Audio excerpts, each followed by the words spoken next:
या ठिकाणी उपस्थित आदरणीय चंद्रकांत पाटील सर आणि अन्य मान्यवर, मी आज या ठिकाणी एकच अधिकारी आहे या समिती सभेला, तर थोडासा असं वाटतं की मी काय बोलू. बेसिकली कधी कधी काय असते की when you feel sad it's not easy to talk because you feel very tongue tied. Actually it's very difficult. पण मी थोडा करतो प्रयत्न.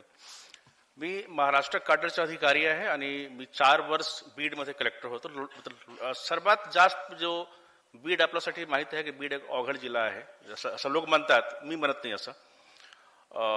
पण तिथे मी 4 वर्ष कलेक्टर होतो, longest serving collector of Beed. आणि आपल्याला माहिती आहे की अजितदादा बीडचं खूप टूर करायचे, म्हणजे पूर्वी पण आणि आता पण ते करतच होते. तर माझी पहिली भेट सरांशी झाली होती बीडमध्ये एक मीटिंगमध्ये. तर असं त्यांनी हे मला सांगितलं की तुम्ही बीडमध्ये काम करून सुद्धा इतके शांत आणि काम कसं दिसतात. तर मी बोललो की सर, बीडमध्ये काम जोपर्यंत तुम्ही राहत नाही तोपर्यंत इथे कामच करू शकत नाही. सो एक पहिला त्यांचा कौतुक जो आहे त्यांच्याकडून मला मिळाला होता. बीड नंतर मी संभाजीनगरमध्ये कलेक्टर झालो, पुण्याला आलो. तर पुण्यामध्ये मी जेव्हा आलो तेव्हा अजितदादा इथे एक आमदार होते आणि बारामतीमध्ये पाण्याचा प्रश्न घेऊन माझ्याकडे यायचा आहे. तेव्हा मला ते खरंच आमदार म्हणूनच भेटत होते. अतिशय लो प्रोफाईल, म्हणजे असं काही असं तुम्हाला अजिबात नाही वाटणार की जो व्यक्ती इतका वर्ष डेप्टी सीएम म्हणून काम केलेला आहे तो एकदा आमदार झाला तर ते काही टँट्रम काही वेगळे असेल ना, की तुम्ही मला ओळखत नाही का, मी फार मोठा माणूस. असं नाही, व्हेरी सिम्पल पर्सन. आणि ते एकदम इतका पाठपुरावा करून, आणि सगळे कसं आहे की बारामतीच्या प्रश्नासाठी भांडत होते की इथे पाणी पाहिजे, आणि खूप मला म्हणजे सहकार्य करण्याची संधी मला मिळाली. एक मला तुम्हाला सांगायचं आहे की त्याच्यासोबत जेव्हा ते सरकारमध्ये न होते तेव्हा सुद्धा खूप चांगला कोऑर्डिनेशन होतं, एक आमदार आणि एक जिल्हाधिकारी म्हणून. एक छोटासा म्हणजे या कठीण घडीमध्ये पण एक थोडासा गंमत म्हणून काहीतरी सांगायची इच्छा आहे मला. माझी पोस्टिंग जिल्हाधिकारी म्हणून फडणवीस साहेबांनी केली होती, हे सर्वांना माहीत आहे. तर जेव्हा सरकार बदललं 2019 मध्ये, तर काही लोकांना असं वाटलं, इनफॅक्ट आमच्या काही लोकांना वाटलं अधिकाऱ्यांमध्ये, की आता फडणवीस साहेबांनी पोस्टिंग केली होती, आता सरकार बदलली म्हणजे आता आमची आता काहीतरी संधी लागणार आहे. आणि काही लोकांना खूप भक्कम प्रयत्न पण केला की आता कलेक्टरना आपण काहीतरी बदलू शकतो खूप इझिली. दादा या लोकांना एवढे सांगितले, मी नाव सांगत नाही कोणाला सांगितले, दादा एवढे सांगितले की ठीक आहे, ज्या लोकांची सत्ता असते त्यांचं काम खूप जास्त होत असतात, हा एक लोकांमध्ये समज असते, कधी कधी समज कधी गैरसमज. आणि अधिकारी काय असते की जेव्हा सत्ताधारी पक्ष किंवा हे लोक असतात नेते वगैरे त्यांच्यासोबत जास्त काम करतात, म्हणून आपल्याला एक सहज एक असं काहीतरी कॉन्फ्युजन होणे साहजिक आहे की हा माणूस यांचा आहे की आमचा आहे. पण मी तुम्हाला एवढे सांगतो की जिल्हाधिकाऱ्यांनी, मी जेव्हा आमदार होतो सहज आमदार, तेव्हा सुद्धा मला असं कधीच वाटलं नाही की सरकार बदललं तर कलेक्टर पण बदलला पाहिजे. आणि तेव्हा मला कळलं की हा किती मोठा मनाचा हा व्यक्ती होते. आणि मला वाटतं की हे महाराष्ट्राची संस्कृती आहे. मला नेहमी सांगायला पाहिजे की हा केवळ अजितदादांच्या बाबतीत नाही, तर आमच्या इथे जो काही राजकीय संस्कृती आहे तिथे महाराष्ट्रामध्ये असंच कल्चर आहे. पण तेव्हा मला खूप छान वाटलं. तेव्हा सरकार बदलली आणि त्याच्यानंतर कोविडचा प्रकोप आला. 9 मार्च 2020 रोजी कोविडच्या 2 केसेस आला होता आपल्या इथे केरळानंतर. आम्ही सगळे खूप कॉन्फ्यूज झालो की नेमके काय करायचं, इतका मोठा संकट आला. कोविड म्हणजे फारच जास्त भीती लोकांमध्ये होती. त्याच्यानंतर दादानी टास्क फोर्स निर्माण केली आणि ज्या पद्धतीने हॉस्पिटल सोबत एक चांगला कोऑर्डिनेशन, सिव्हिल सोसायटीनं एकत्र आणणे, स्टेट गव्हर्नमेंटचे अधिकारी सोबत मीटिंग इथे जिल्हा स्तरावर लावणे, आणि खूपच इझी आमचं काम झालं. आणि आपल्याला माहिती आहे की पुण्याचा कोविड मॉडेल ऍक्च्युअली सर्वांना मान्य झाला होता.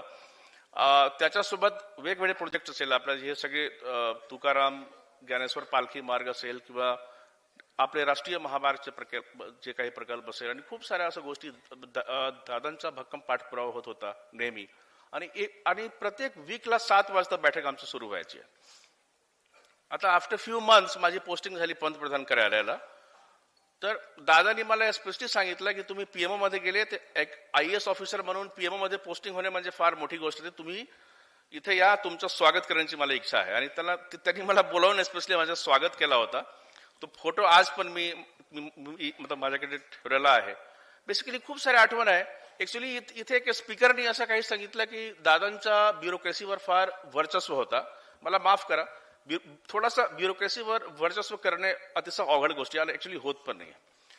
आपल्याला जर ब्युरोक्रेसीवर कंट्रोल पाहिजे ना, त्या हिशोबाने एक नेतृत्व द्यावं लागते. जो आज मुख्यमंत्री महोदय असतील किंवा असे सारखे लोक, तसं DCM साहेब होते आमचे. ब्युरोक्रेसीमध्ये कंट्रोल करणे म्हणजे असं आहे की एक आदर्श नेतृत्व. आता आमचे चंद्रकांत पाटील साहेब असतील, असे खूप सारे लोक आहेत. जर तुम्ही एक आदर्श नेता म्हणून जर आमच्यासोबत काम करतात तर नक्कीच हे मी पर्सनल सांगत नाही, हे पूर्ण देशभरात तशी परिस्थिती आहे. दादांचा जो काही एक कॉन्फिडन्स होता, त्यांनी ब्युरोक्रेसी सोबत एक कॉन्फिडन्स बिल्डिंग निर्माण केली. त्यांनी एक आदर्श निर्माण केला की मी जे काही बोलतो त्याच्यामध्ये एक वेट आहे. एक मी तुम्हाला सांगतो, सकाळी 7 वाजता मला रोज फोन यायचा.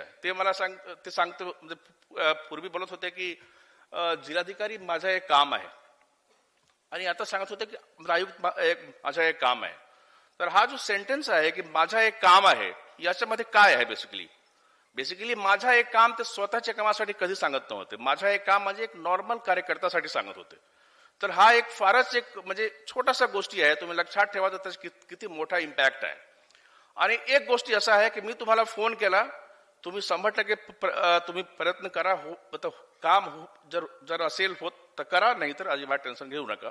इतका एक चांगल्या प्रकारचा ते म्हणजे कॉन्फिडन्स त्यांनी लोकांना दिला.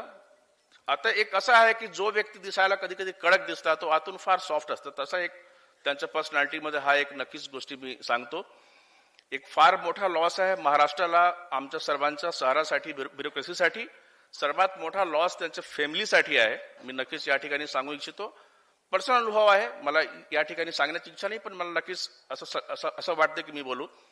मागच्या 1 वर्षमध्ये I have lost my elder brother who was only 50 year old, who was Jharkhand पोलीसमध्ये होते 8 महिन्यापूर्वी. त्याच्या 1 वर्ष पूर्वी I lost my mother, she was only 68. त्याच्या पूर्वी 6 महिन्यापूर्वी I lost my uncle. In last 1 year and half I lost 3 persons in my family.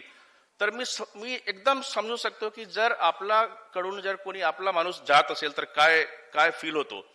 तर हे सर्वात जे काही मोठं नुकसान त्यांच्या फॅमिलीच्या, त्यांच्या लोकांचं झालेलं आहे. आणि सर्वात महत्वाची गोष्टी आहे की दादांच्या फॅमिली पूर्ण राज्य होता, आणि राज्यामध्ये सर्वांच्या प्रत्येकांचा किती मोठा नुकसान झाला.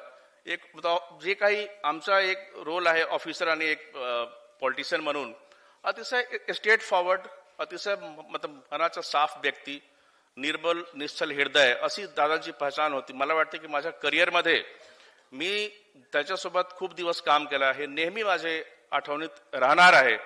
एवढे बोलून मी माझे मत संपतो. धन्यवाद.